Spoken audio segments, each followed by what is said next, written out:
Welcome to Mainland Television Regional News. I'm Graham O'Brien, and coming up in today's bulletin, lights off for a year, Nelson's Art Festival about to kick off, green light for Stoke Community Centre, rescue helicopter on the go, police seek red ute owner, parking changes kick in next week, Sunday hits its mark. Light Nelson, the city's outdoor midwinter exhibition of light installations, is taking a year off to regroup after a successful event this year that surprised organisers with a massive turnout on the last evening after the weather had not been cooperative for the opening night. Light Nelson Trust Chair Brian Riley said the decision not to stage the event until 2016 had been given a lot of thought and discussion by the trustees. It was made regretfully and was based on the overwhelming turnout for this year's Light Nelson in July. He said that the best guess for the attendance this year was 10,000 people, but they had 40,000, which took them straight into the year 4 of their 10-year plan. He said that to be able to give people the experience that they expect and grow the event means more money, more resources, more infrastructure and more time to plan. The Trust is researching the potential to make Light Nelson a regular biannual event on the arts calendar, which would give artists more time to plan and create their installations with such a successful event that has artistic integrity, innovation, which is well supported by the public and attracts high-end visitors to Nelson in the off-season. Taking it to the next level, Riley said, means doubling the budget.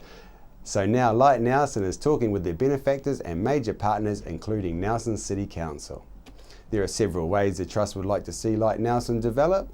These include spreading the event out over more than one weekend, commissioning collaborative anchor projects, and extending the installations out of the Queen's Gardens into the city and down the Riverside Promenade. That might one day lead to the port and even out to Tahuna. Anyone who wants to support Light Nelson can do so at the crowdfunding site givealittle.co.nz. The Nelson Police would like to speak to a male driver of a red utility truck seen in the vicinity of Gilbert Street in Richmond on Monday the 6th of October between 4:30 and 5:30 p.m. The man approached two children aged 4 and 6 years old in a Richmond neighbourhood. He opened the door of his vehicle and tried to entice the two kids into his car. They ran into their property and into their house. The male blatantly followed them by opening the gate and tried entering the property. He then got back into his red ute and drove down the alleyway by the school, and apparently he scared other children away who were near the school. The man was reported as travelling in a red utility, possibly with a canopy on the back. Police say it is unclear what the man's intentions were when he approached the children.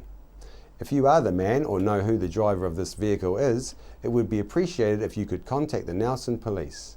Anyone with information can contact Constable Bronwyn Ingalls at the Nelson Police Station 03 546 3840 or make contact anonymously through Crime Stoppers. Festival time means something for everyone.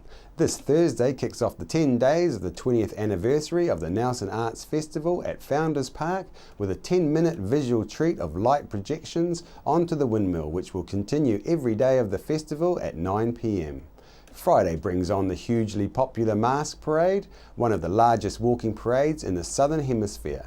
Starting at 5:30, this year's theme is Earth, Wind and Fire. Following the parade, it is time for the carnival with local bands, some of which regularly perform overseas, who are sure to get the atmosphere pumping. Organisers and police wish to remind people there will be a zero tolerance for the liquor ban breaches and disorderly behaviour.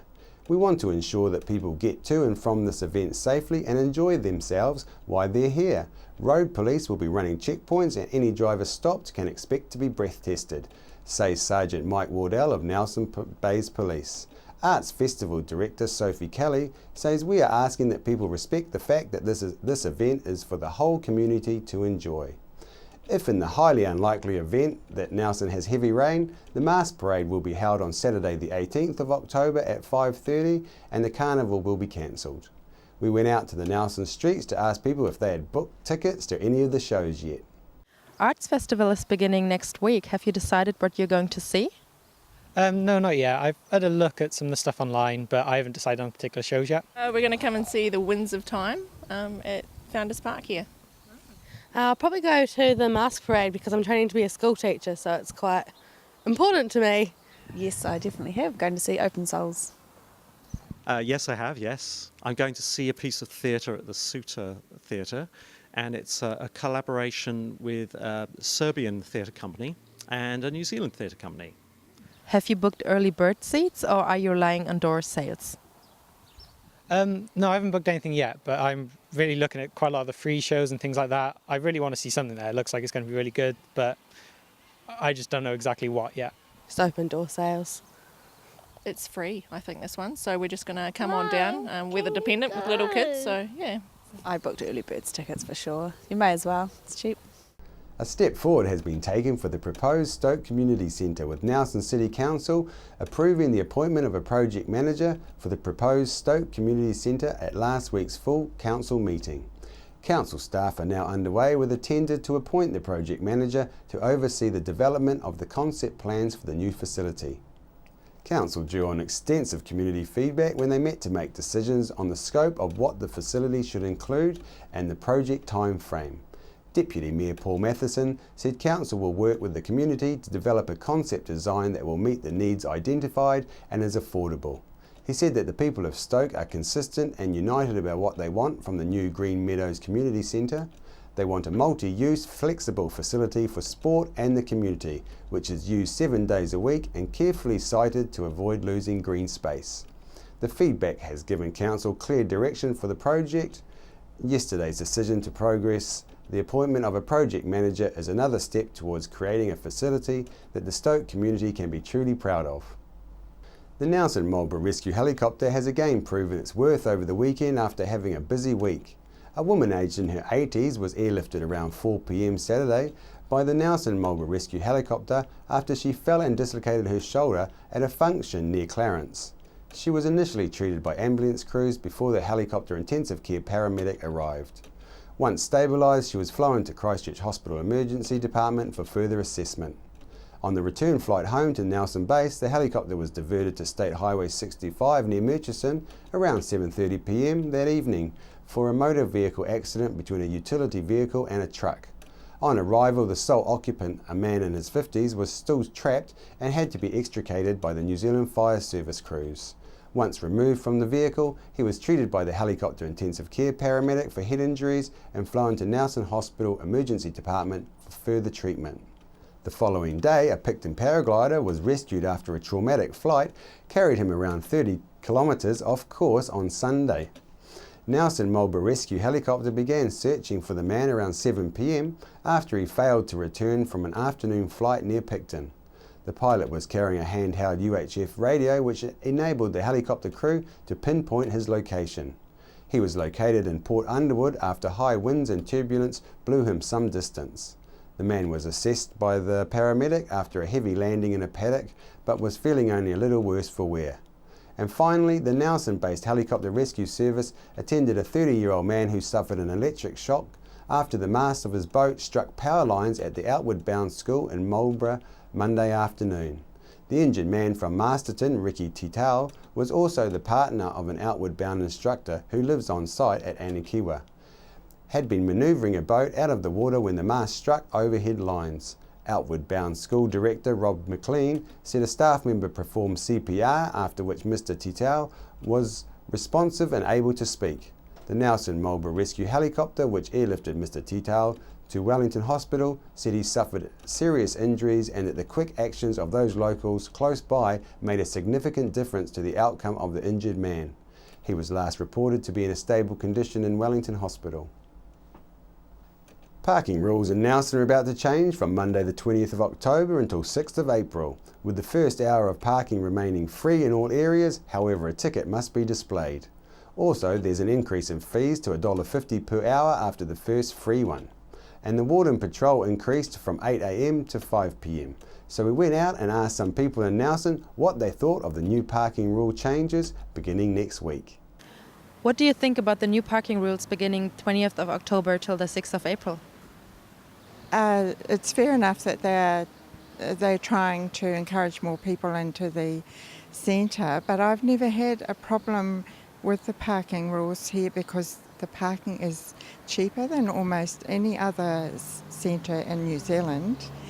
And the only problem with the free parking now is it's becoming difficult to actually get a park at times, so it needs a broader look. That's fair enough because they've still got to make money, to fill the coffers of the council, so I think that's fair. Ridiculous as the ones they had before, and it's killing small businesses.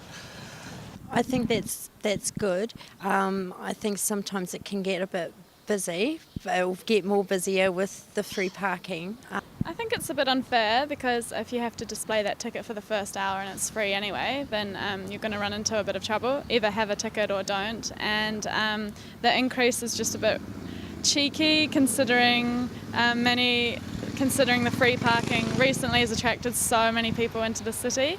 And I know personally that people come to the city more because of the free parking. So it's a bit cheeky and I don't think people will be very happy about an increase. Yep. Yeah, I reckon that's alright too, but I reckon there should be more free parking anyways, because it's quite expensive to park around these places anyway, so more free parking for everyone will be more happier to go do their shopping, I suppose, at the supermarket. With the warmer weather upon us, the city is coming alive and Montgomery Car Park was full of bargain hunters looking over the car boot wares that are the main offerings at Sunday market. Most people are selling goods that they no longer need, however one store was just giving stuff away. I asked these young people what was behind this unique idea. We found Leanne, who's one of the big kids in charge here. So Leanne, maybe you can tell us a little bit more. Well, I am the big kid in charge for today anyway. So I'm one of the co-founders of Ministry of Inspiration, and we started up about 4 years ago to just bring educational, largely science, but overall educational experiences outside the classroom to kids and kind of give them extension and excitement. And one of the activities that we're doing, which is what's happening today back here, is the Cardboard Challenge. And it's all about just putting down your computers and getting in with some scissors and tape and cardboard and letting your imagination loose. And then having a lot of kids come and play your game and just, enjoying it and being outdoors in the great weather. And a lot of engineering and art has gone into this, so it's a really good exercise. And we're speaking to Tom here. Hey Tom, what's going on? Well, actually, we are making arcade games that were inspired by a boy named Kane who made a whole arcade around a treasured arcade game that she wanted to treasure. He was really poor, and so we created some games and we're giving everyone a go. Excellent, that's great. And it looks like you're having a great time. Lots of people come along and had a go? Yeah, quite a lot actually. It's been really cool. After the break, we'll bring you the latest weather update and some events and happenings coming up from around the region.